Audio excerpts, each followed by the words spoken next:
Test থেকে অবসরের পর অনেক তারকাই শুভকামনা জানিয়েছেন বিরাট কোহলিকে।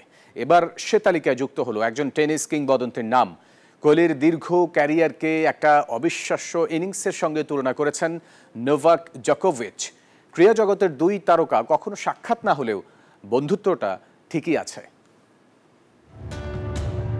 নিজের বর্ণিল টেস্ট ক্যারিয়ারকে বিদায় বলেছেন সর্বকালের অন্যতম সেরাদের একজন বিরাট কোহলি। 14 বছরের দীর্ঘ ক্যারিয়ার। ব্রায়ান লারা তো তার অবসরের কদিন আগে একটা ছবি পোস্ট করে জানান টেস্ট ক্রিকেটে কোহলিকে আরও প্রয়োজন। তবে ক্যারিয়ারের ইতি টেনেই ফেললেন বিরাট। শেষবেলায় তাকে ধন্যবাদ ও বিদায় জানিয়েছেন সচিন সহ অনেক তারকা।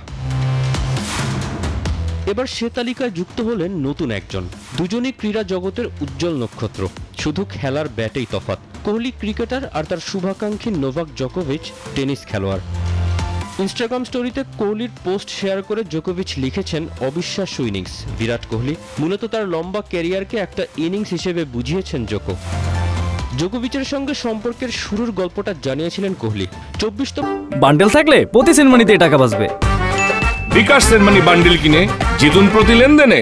গ্র্যান্ড স্ল্যাম জেতার পর কোহলি অভিনন্দন জানাতে চেয়েছিলেন টেনিস কিংবদন্তিকে। তবে ইনবক্সে গিয়ে দেখলেন জোকোভিচের একটা মেসেজ আগেই পড়ে আছে তার ইনবক্সে। এরপর থেকেই তাদের নিয়মিত যোগাযোগ।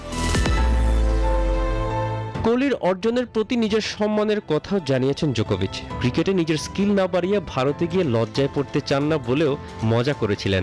37 বছর বয়সী সার্বিয়ান টেনিস তারকার সঙ্গে বিরাটের এখনো সাক্ষাৎ না হলেও দুজনের বন্ধুত্বের টানে সেটা শীঘ্রই হয়েও যেতে পারে। তৌসিফুল হাসান, নিউজ 24।